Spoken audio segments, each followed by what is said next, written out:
वो सबके गुरु हो सकते हैं इस संकल्प के तहत कि वाकई वो जगत के गुरु हैं, वो जन जन के गुरु हो जाएं, तो हम सबों का यह पुनीत कर्तव्य बनता है एक शिष्य के रूप में कि हम जन जन को शिव के गुरु स्वरूप से जोड़ने का प्रयास करें।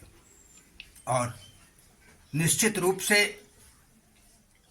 जो जहाँ भी हैं शिव के शिष्य, उनका यह प्रयास बदस्तूर जारी है।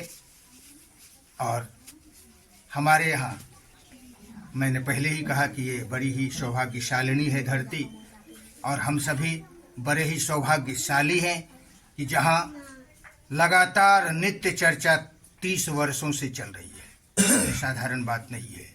और जैसा कि मैंने कहा कि इसमें हम सबों की ढेर सारी खट्टी मीठी यादें हैं, तो निश्चित रूप से कभी संख्या बल बहुत कम रहा, कभी संख्या बल ज़्यादा रहा, और आज हमारे यहाँ यह स्थिति है कि ढेर सारे गुरु भाई गुरु बहना लोग जो भूले बिसरे हुए थे, अपने गुरु को इस नित्य चर्चा में शामिल हो रहे हैं।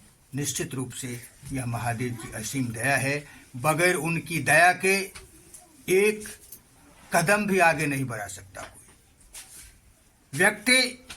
इस धरती पर आता है और उसे गुरु की जरूरत तो होती ही है, लेकिन जितने भी गुरु होते हैं, चाहे माता पिता के रूप में हो, परिवार के रूप में हो, समाज के रूप में हो, स्कूल कॉलेजेस के रूप में हो, जहाँ भी या किसी भी तरह के कोई इंस्टीट्यूट में हो, तो वो सब के सब आंशिक गुरु हैं जो हमारी आपकी आंशिक जवाबदेही लेते हैं। यानी कि इस धरती पर हम कैसे रहेंगे, कैसे जिएंगे, कैसे उपार्जन करेंगे, वगैरह वगैरह, इस तरह के ज्ञान देने के लिए ढेर सारे गुरु हैं। और मैं मानता हूँ कि और निश्चित रूप से ये आंशिक गुरु हैं जो हमारी आपकी आंशिक जवाबदेही लेते हैं, आंशिक उन्नति हमारी आपकी कर पाते हैं।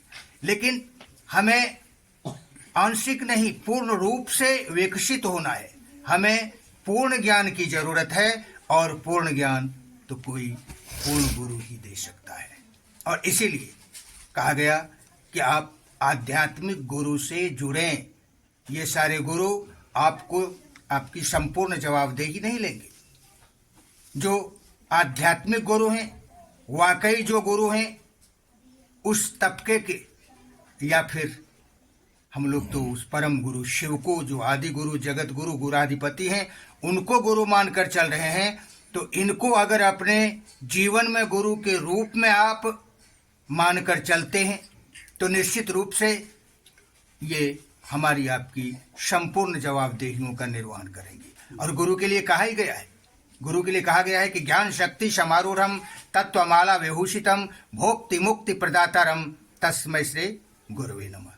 तो जो ज्ञान और शक्ति पर समान रूप से आरूढ़ हैं, तत्व की माला से जो विभूषित हैं, और अभिन्न रूप से जो भोग तथा मोक्ष अपने शिष्यों को दे सकते हैं, वही गुरु हैं, वही प्रणामी हैं। तो निश्चित रूप से इस कसौटी पर आप कहाँ कसेंगे, किसको कसेंगे? वो महादेव जो हर स्तर पर सदा से सबों को परिणाम देते रहे हैं, सबों की सुनते रहे हैं, और वो गुरु भी हैं। वो मूल रूप में गुरु भी ही नहीं, गुरु ही हैं।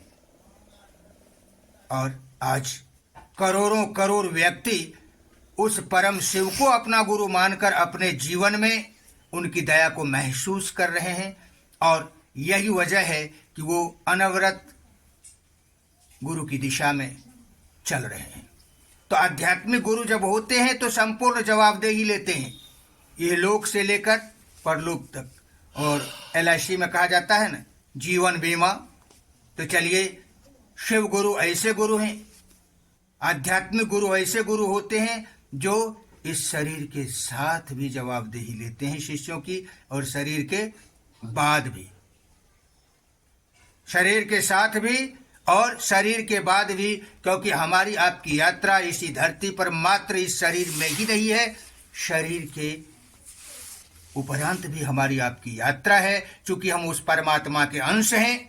कहा ही गया है कि ईश्वर अंश जीव अविनाशी, चेतन अमल सहज सुखराशि, कि हम आप उस परमात्मा के अंश हैं और परमात्मा की तरह ही हम आप बिल्कुल ही चैतन्य हैं, लेकिन हमारी आपकी चैतन्यता बंधनों में बंधकर, 3 गुणों और अष्टपाशों में बंधकर बिल्कुल ही हमने अपनी पहचान जैसे भुला दी है।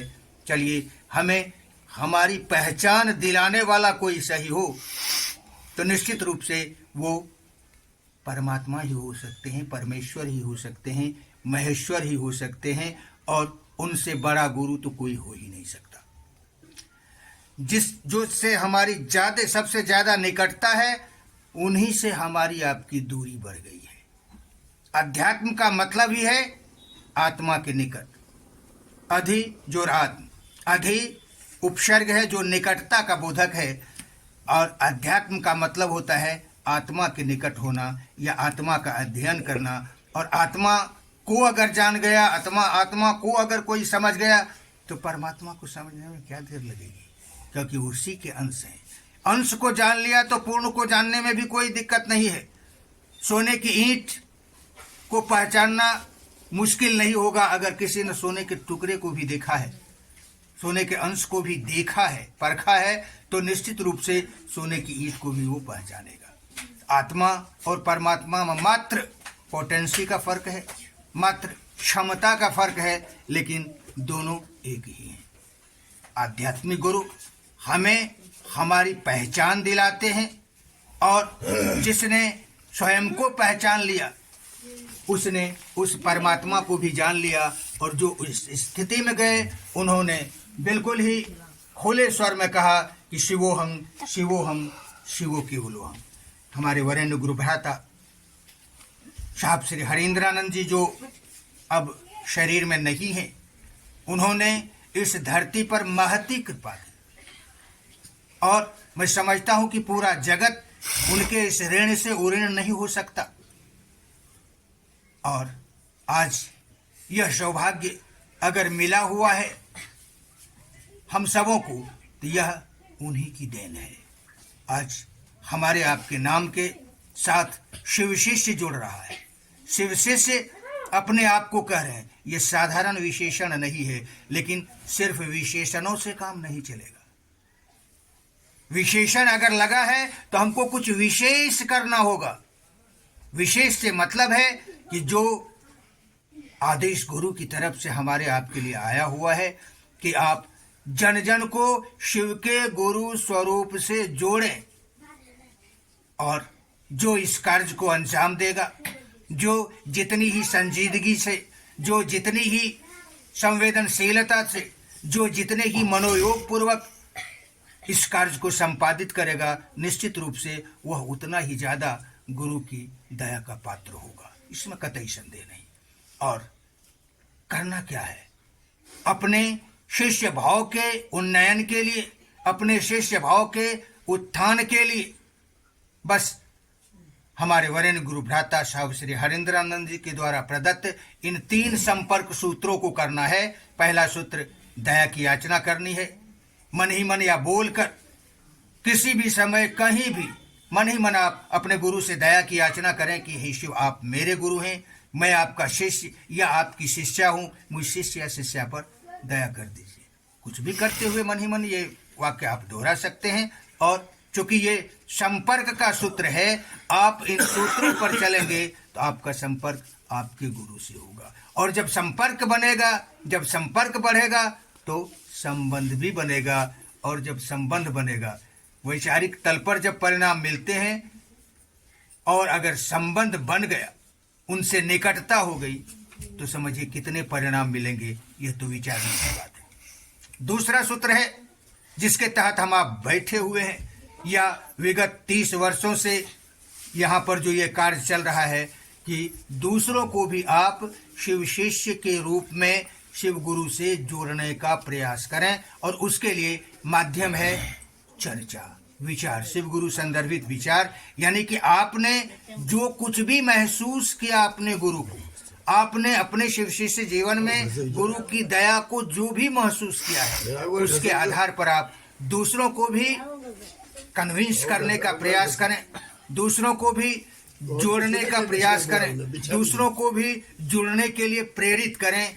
और इतना सा तो कह ही सकते हैं कि भैया गुरु की अनिवार्यता तो सबको है, और वो शिव जिन्हें आदि गुरु, जगत गुरु, गुराधिपति कहा गया, इतना तक ही कह के लोग विराम ले लिए थे। लेकिन साहब श्री हरेंद्रानंद जी, हमारे वरेण्य गुरु भ्राता ने किताब के पन्नों में बंद उस ठप परे शिव गुरु को आज जन जन के सामने लाकर खड़ा कर दिया कि वो आदि गुरु, जगत गुरु, गुराधिपति तो हैं ही, मेरे गुरु हैं, आपके भी गुरु हो सकते हैं। और यह आध्यात्मिक इतिहास में एक बहुत बड़ा अध्याय जुड़ गया।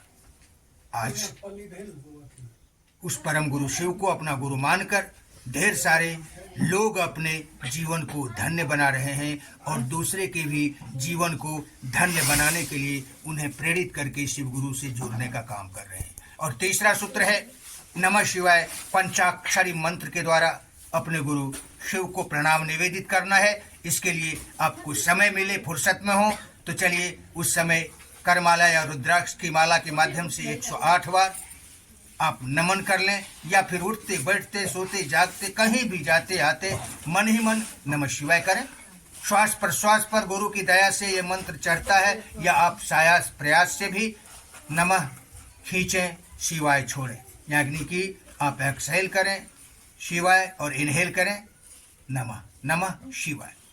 तो निश्चित रूप से ये श्वास प्रश्वास पर अगर मंत्र चढ़ गया नमः शिवाय, तो हमारे अंतिम क्षण तक, इस जीवन के अंतिम पल तक हमारा नमन हमारे गुरु को बिल्कुल ही मिलता रहेगा।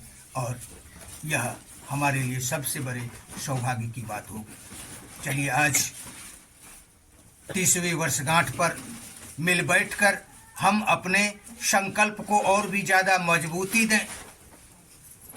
इस संकल्प को और भी दोहराते हुए कि हम जिस जज्बे के साथ चलते आ रहे हैं, आगे इससे भी ज्यादा जज्बे के साथ चलते रहेंगे।